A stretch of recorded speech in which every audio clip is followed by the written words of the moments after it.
అవును హనుమంతుని తీస్తున్నాం మసంగది ఒళ్ళు జాగ్రత్త పెట్టుకో కొట్టే ఎందుకు కొడతా నేను ఎందుకు కొడతా మంచిగానే చూసా కదా కానీ అట్లా చేసే కదా హనుమంతుని సినిమా చూసినాక కొట్టే రకమా ఏందన్నా మరి ప్రేమించే రకమే కానీ ద్వేషించే రకాలు కాదు అది గుర్తుపెట్టుకోండి సినిమా అయితే చాలా బాగుంది ఏంటంటే విజువల్స్ కానీ గ్రాఫిక్స్ కానీ ఫస్ట్ ఎక్కడ అసలు ప్రతి డీటెయిలింగ్ ఉంది ఆ సూపర్ పవర్స్ ఒకటి ఉంటుంది ఒరిజినల్ అంటే అంతమంది అందమంతా పోతుంటారు అప్పుడు ఒక రక్త పొట్టు పడి అది అనేది నిక్షిప్తమైనది విభూషణ అంటే సముద్ర కన్ను వచ్చి ఆ పవర్స్ అనేది మన హీరోకి ఇస్తే అప్పుడు ఏం జరుగుతుంది ఏం కథ అనేది స్టోరీ మొత్తం ఉంటుంది ఇంకోటి మంచి బాగా ఎమోషన్స్తోని వరలక్ష్మి శరత్ కుమార్ ఎప్పుడు నెగిటివ్ రోల్ చేస్తున్నాయి ఈసారి అయితే మొత్తం పాజిటివ్ రోల్లో ఉంది అక్క తమ్ముడు ఎమోషన్గా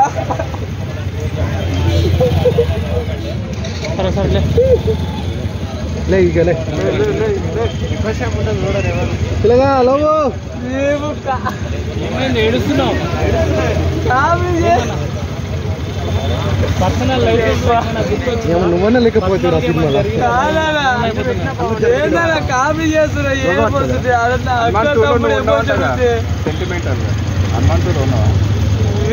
అమ్మా ఎక్కడ మీరెక్కడ తయారా మీలాంటి వాళ్ళనే ట్రోలర్స్ తయారవుతున్నారు ఏమన్నా క్వశ్చన్లా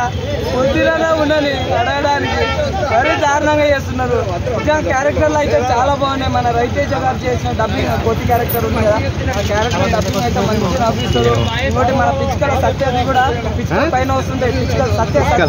చెప్పేదా నువ్వు మళ్ళీ పిచ్చుకలు అంటే సినిమా ఉంది కాబట్టి అన్నాను ఆ పిచ్చుకలది కూడా కాంబినేషన్ బాగుంది ఇంకోటి మన గెటప్ సీను పాల వ్యాపారం ఆ పాలు తాగితే బలం వస్తుందని ఆ సీన్స్ అనేది బాగున్నాయి యాక్షన్ సీన్స్ కూడా బాగున్నాయి అంటే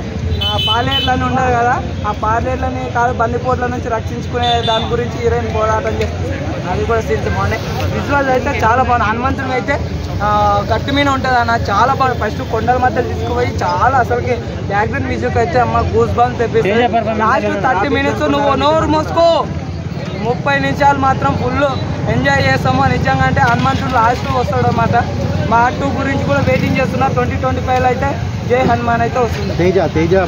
అంటే చిన్న ఏజ్ కాదు అసలు చిన్న ఏజ్లో ఇంత బెస్ట్ యాక్టింగ్ చేసింది అసలు నాకైతే మామూలు ఆర్టిస్ట్ స్టైల్ ఇట్లా అంటాడు మామూలుగా ఉండదు అన్న నిజంగా అంటే ఆ పిట్ట గొర్రె తీసుకొని కొడతాడు గోళీలు చిన్నప్పటి నుంచి లవ్ ఆ పిల్లగాడు కూడా సేమ్ తేజ సజ్జాలు అక్కడనే ఉంటాడు అది కూడా చాలా బాగుందన్న నాకైతే ఎక్కడైతే బోర్ కొట్టలేదు మంచిగా విజువల్స్ దీని నుంచి ఓం రావుత్ గారు చూసి నేర్చుకోవాలా కామెడీ ఉంది చెప్పాను కదా చెప్తే కూడా ఎక్కడ నేను చెవులు పెట్టుకో first come to my theatre Om Raut come to theatre అప్పుడు మాట్లాడు అంతే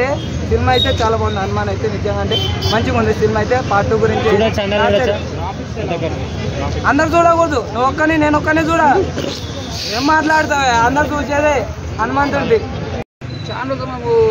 ఎంజాయ్ చేస్తాం సినిమా చిన్నపిల్లలు మాత్రం చాలా ఎంజాయ్ చేస్తారు చిన్నోళ్ళు పెద్దోళ్ళు మనం ఇంకోటి మన హిందూ సాంప్రదాయంలో మనం హనుమంతులు అంటే మనం చాలా భక్తి కదా ఉంటారు చాలా మంది వరల్డ్లో మొత్తం హనుమంతుడు అంటే చాలా పెద్ద ఫేమస్ ఒక రాముడు ఇట్లా మనకు ఒక భారతదేశంలో మనకు హనుమంతుడు అంటే అంత ఫేమస్ నిజంగా చెప్తున్నా ఆ సినిమా తగ్గట్టు కూడా హనుమంతుడు సినిమా కూడా చాలా బ్లాక్ బస్టర్ కొట్టింది సినిమా కూడా చాలా బాగుంది సూపర్ ఉంది అసలు ఎక్కడ కూడా బోర్ లేదు ప్రతి సీన్స్ మనం ఒక చూసుకుంటా కూడా ప్రతిదీ మనం ఎంజాయ్ చేస్తాం చిన్నపిల్లలు మాత్రం ఫుల్ ఎంజాయ్ చేస్తారు ప్రశాంత్ చెప్తున్నా మేడం చాలా బాగా చేసారు ఈ సినిమా మాత్రం చాలా సూపర్గా ఉంది ఇంకోటి ఇలాంటి సినిమా మళ్ళీ కూడా రాదు అంత బాగా తీసి డైరెక్టర్ కూడా చాలా బాగా తీసింది అంటే ఎందుకంటే మనం ఇంత పెద్ద బ్లాక్ బస్టర్ కొడతాను కూడా నిజంగా చెప్తున్నా చాలా మంది ఓ పెట్టుకోరు నిజంగా చాలా బ్లాక్ బస్టర్ కొట్టింది తెలుగులో తమిళ్ కన్నడ వరల్డ్లో సినిమా రిలీజ్ చేసిరు అంత పెద్ద బ్లాక్ బస్టర్ సినిమా కొట్టింది చాలా బాగుంది సినిమాకి ఎక్కడ కూడా కొట్టింది కదా ఇది వరకు ఆదిపురుషుడికి ఎలా అనిపించింది అంటే మనం ఆదిపురుషు దీనికి కంపేర్ చేయొద్దు అది సినిమా వచ్చింది వెళ్ళిపోయింది దాన్ని మనం కంపేర్ చేయొద్దు అది సినిమా అంటే ఇది మొత్తం హనుమంతుడి సినిమా ఉంటుంది కాబట్టి అదేందో రాముని కథ ఇదేమో ఒకటి హనుమాన్ కాబట్టి హనుమాన్ కథ ఉంటుంది దానికి దీనికి డిఫరెంట్ చాలా ఉంటుంది అది రాముని కథ ఇది హనుమంతుని కథ కానీ సినిమా మాత్రం చాలా బాగుంది ఎక్కడ బోర్లేదు